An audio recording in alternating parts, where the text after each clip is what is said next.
Good morning, guys. Welcome back to the channel. So if you can see behind me, we still have this Honda Beat here, which is a bad thing for us but a good thing for you guys, because that means you get content and that means we're slowly barely making money on this thing. So last video we kind of went through, we started making the engine mounts, we got the engine mounts finished, finalized for this car, and then we started working on the subframe. So if you don't really understand what I'm talking about, basically what we're doing is, this is the stupid little Honda Beat and that's a stupid little D16 back there, and we're trying to fix, or mount stupid to stupid, and it don't fit too well. So we had to make some custom engine mounts, which is a given. It's not an engine that belongs in this car, but to fit the engine and transmission, because the transmission casing is a lot larger than the 3-cylinder engine that came in the car factory. So this factory subframe back here, she ain't gonna fit. So what we're doing is we are remaking one and making it tubular, but trying to integrate the factory mounting points for the control arms and the trailing arm, and I believe we called it the tow arm. So today's video is going to be pretty much just that. I will be walking you guys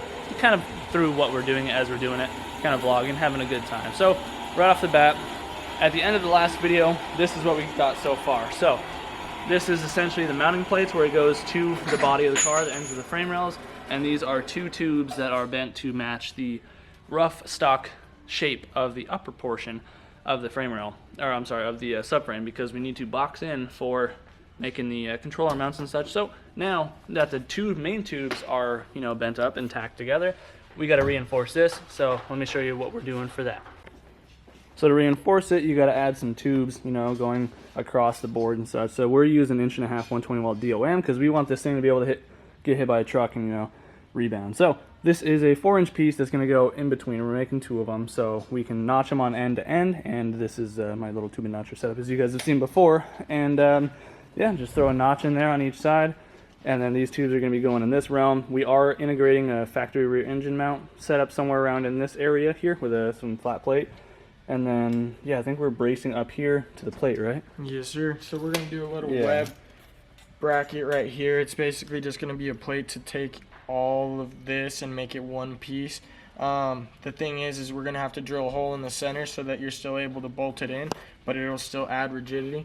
It'll make it look cool as well. And then right here, we're gonna actually plate little web plate here to probably about here in this area for the lower control arm and the traction tow arm. Yeah, then we said it was a tow arm. So on this side, we'll incorporate that rear, what'd you call it, T? Oh yeah, so the rear mount will sit here, and then the factory T bracket's going to come and attach to it. So this is actually how the cradle sits here, as you guys can see. So yeah, it's we got some work cut out for us, but ideally the reason that we're doing stock integration is because the owner of the car eventually wants to make this into a production kit. So we're trying to make it so it's easily replicable and also more on the cheaper side. It's still going to be an expensive kit, don't get me wrong. I mean, if it comes into fruition, but at least for now, it'll look cool because it'll be like OEM plus, which people always appreciate. It's not going to be like totally custom where it's out of this world looking.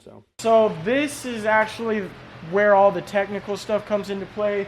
Building the subframe's cool and all that stuff, and it makes it look like you're actually doing a lot of work, but realistically, this is the stuff that matters.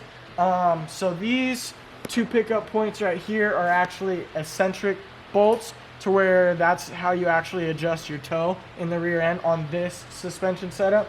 So we do have to account in for that. I think we're going to opt out and end up just doing heims on these arms, probably make custom arms just to and from, or maybe even modify these ones. The more I look at it, I want to just modify these ones just for time's sake. And then the next thing that we got to do is find the pickup point for these lower control arms, which I'm going to be cutting out some brackets, and in the meantime, Chris over here is going to basically document all the suspension as best as he can, maybe even where the pickup points are on the actual car related to the chassis, maybe drop some string. I don't know, we'll figure it out. Honestly, you just kind of got to play it as you go, but basically get the rough measurements and the rough angles of all the arms, and then we can replicate that onto our subframe.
got the subframe in the car, and now before we focus on the suspension, we got to figure out this rear mount. So we just bolted in the stock T-bracket. We were really trying to make the stock T-bracket work, but with the way the tubes sit, the rear mount itself would be sitting more over here. You can see off to the right, which there's really no good way to make a provision for that. So we're going to improvise a little bit. We're going to make our own modified T-bracket essentially, and we're going to add a plate onto this, and we're going to mount it, you know, vertically like that, up front more, so we can plate it back, you know, to gusset it up, and it'll look really cool, and it'll work, and it'll still be easy to replicate for the future.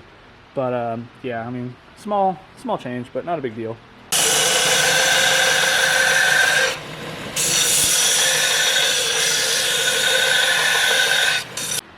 So Corey's finishing up making the first plate to mount the rear mount, so I'm kind of eyeballing some of the suspension stuff here. Now, this is the trailing arm. I just kind of bolted it up loosely. If you can see, we're hitting against the transmission casing right there. So that side needs to be modified, and then this side, simple solution, run a racing pulley, but for those guys that don't want to go out and spend the extra money, if and when this becomes a production kit, to get a racing pulley, even though there's not going to be AC or power steering, but you know, just in case, we are hitting a little bit on this side. So I think the idea that we just devised is we're going to be using some 1-inch tube that I have over there. So basically, original idea was cut and box this stuff in, but for more simplicity and a little bit better fitment in general, and to make it quicker for us, we're going to kind of just chop the arm there, and then run a straight tube in the middle, and then we'll just plate it from that, because that'll be much more efficient. But yeah, we're looking pretty good so far. So once that rear mount's in place, then we can actually start focusing on the suspension, because we will have to hang the knuckles up on the car to do that stuff. And because it is Saturday and we're working in the shop, we just ordered some pizza, we got some beer. We're just having a good day. Making the best of it, right? We're getting some work in. It's a business. I was over there taking on some more customer work, and this boy just steady in the zone, so he's already got the rear mount situated. Already tacked up, so we just gotta throw it on the car, align it, and tack it. But this boy moving. We're going. We got the little area for the SD tag right here. So this is gonna kind of go in there like so. Match the angle, right? Look all fancy. And we will add SD tag. That's gonna be sick titties. Yeah, we'll have to slap one of your tags somewhere. Somewhere. But for now, we got yours on hand. And that's gonna be the first thing you see.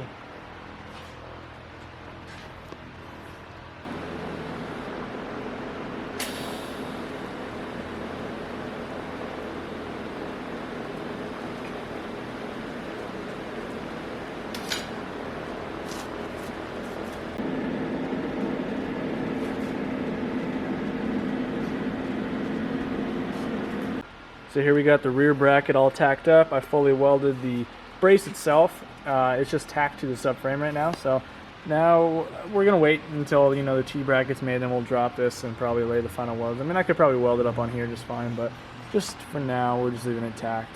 And he's doing some, you know, some cardboard aided design, as these guys like to call it, to try and get the bracket shape. So that's pretty much how he's been doing all the other brackets. But yeah, we're moving along steadily. So once this T-bracket is done, from there we'll be making pretty solid progress. I think we're probably at, once that's done, I think we're right around 70% done with this whole job. So we're moving steady, but at least this thing looks pretty dope. So whenever the bumper's off, or maybe, well, I don't know how big the bumper is, but at least whenever you look under the car, you'll be able to see the badge right there. And we're trying to find a spot to mount his badge somewhere around here, but I'm sure we'll find a spot, maybe on top bracket on the engine mount or something. I don't know.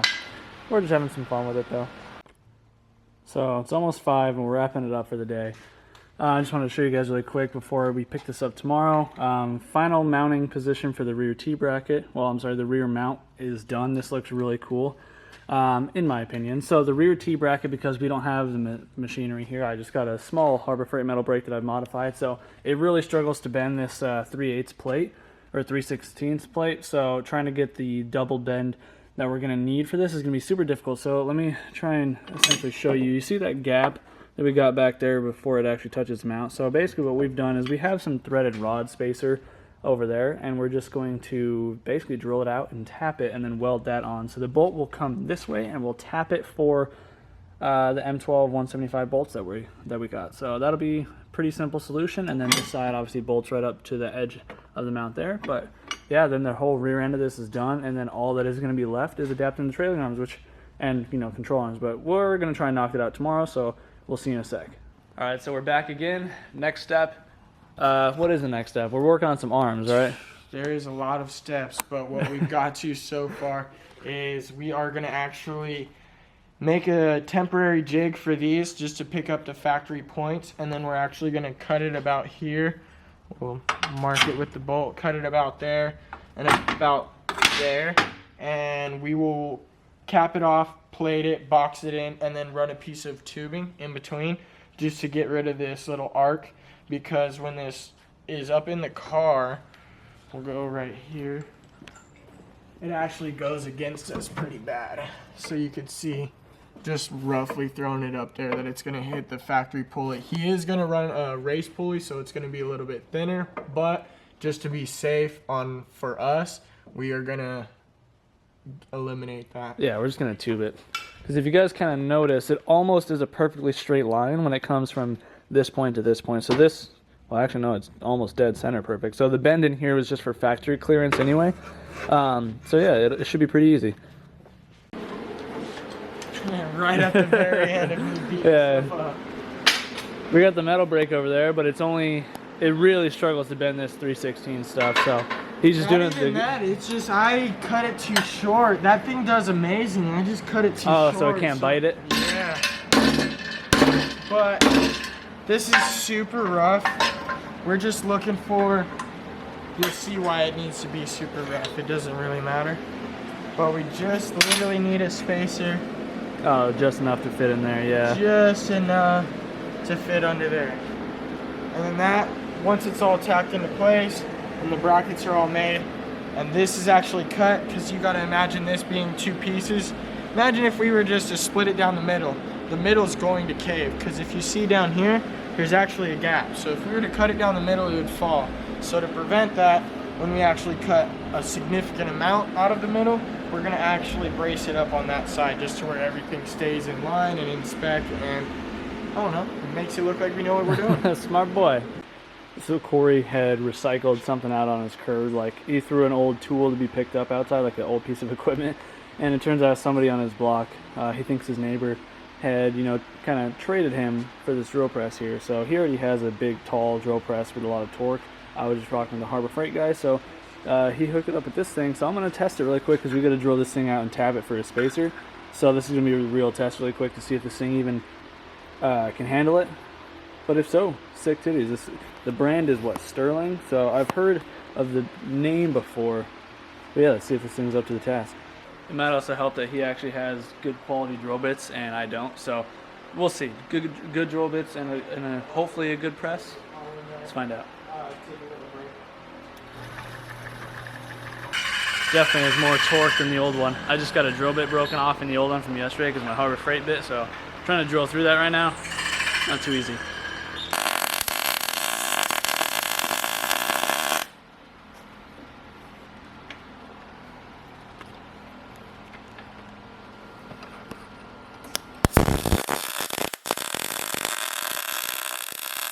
I just got the threaded spacer, well, the spacer drilled through, and now I'm about to thread it. So I got a thread tap right here, M12 175, and Corey's making kick-ass progress on the jig. So he just got everything prepped. He went ahead and prepped the parts before he cut it, so that way he didn't have to deal with the chance of anything moving around. So that's why they're all clean here. Yeah.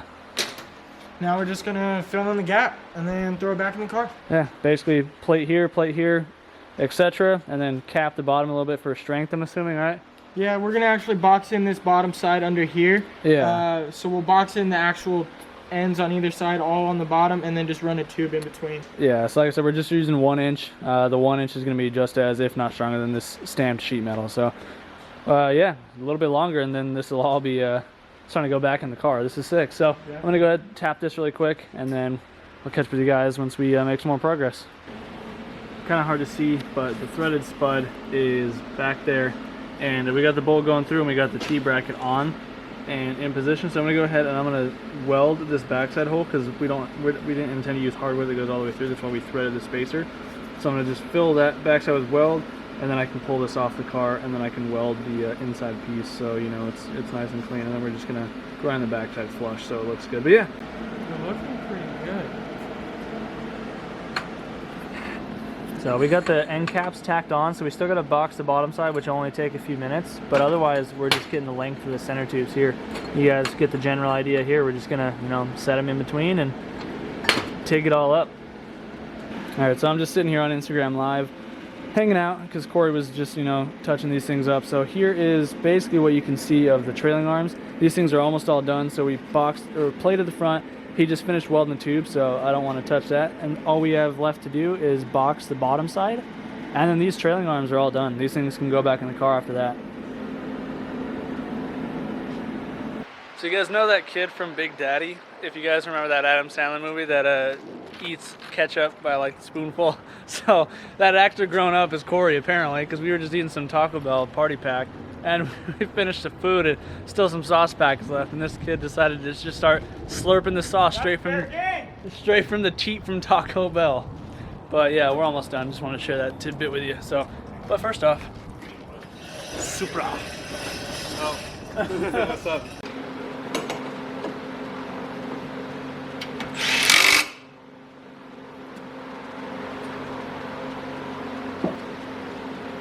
So these struts are really blown, so it's going to be a little tedious to try and bolt this all up, but once we bolt up this trailing arm, it should help. Yeah, see?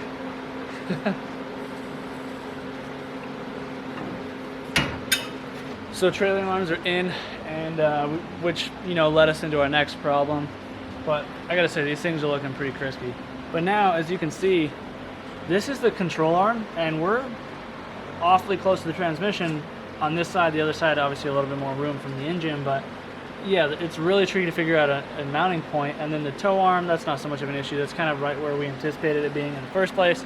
But Corey just came up with a pretty cheeky idea. I was studying the forums, trying to find reference, but the other part is, on the forums, the guy with the B series, he definitely notched his frame rails and scooted this engine a few inches further forward, which we weren't allowed to do with this project. It had to be no cut type thing.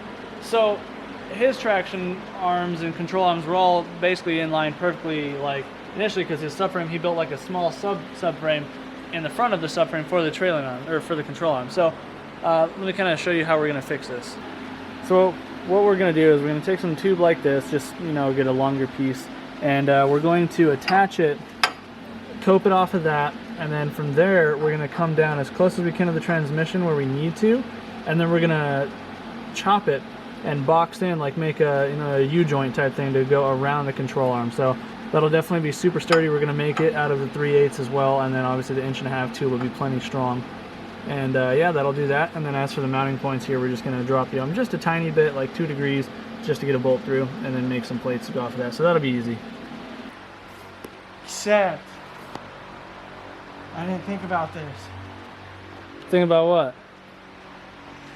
What happens when he goes really low? I guess, dude, for that to touch that would take a long time, a lot of travel. Oh, right there. Well, it's kind of, yeah, because it pivots in there, because it's almost resting on the highest point, but with the sphericals that he's buying, he's going to have more space. Right. So it should pivot just fine. I was just wondering if he goes to air out, you know, and then it ends up hitting right there, but we should be fine. Oh, you know what? I got a solution for that really quick. Take the ground clamp off. This thing's coming quickly into fruition, and we're both hella stoked. So our little cheeky mounting solution right there, you can see that tube coming off right here, works pretty mint. So I got the one side done. He's already got the front arm, both tabs welded up, and or I'm not welded up, cut up. Just about to tack them into place, so we can use the stand to try and push the suspension up to make sure that we have clearance for modulation or jouncing, whatever the term is. But yeah, this is starting to look really sick, and we're getting closer and closer to the finish line and getting this all set up and done.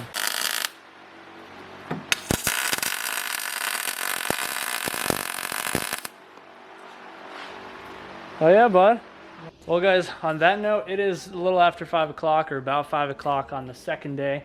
And you know, I hate to be the dick tease of this situation since we're so close to being done, but I'm going to finish this up in a third video just because I can, and I don't want to drag this video out. So yeah, we will be back here tomorrow, which is Monday. And yeah, I'll be sure to, you know, film the conclusion, because tomorrow we should be finishing this up completely, and if we don't, then we have Tuesday as well that he took off work for. So this thing's going to be done in the next 2 days for sure. So again, tomorrow all I have to do is finalize this mount on this side and then try to recreate it on the passenger side, and then we just got to basically drop the subframe, weld everything up, and we have a complete car here. And then we can load up the old subframe over there into the car, and this dude can come cash out and come pick it up. So if you guys did enjoy this video, be sure to let me know in the comments down below. And if you're new to the channel, hopefully by now you've considered subscribing. And if you want to help support the channel by any means, I do have a big cartel where you can find my parts and my merch and such. And if you ever feel so inclined, I do have a P.O. box that you can send stuff to. Anyways, guys, thanks for spending some time with me here today. And do what you love, figure out the rest. See you in the next one. Peace out.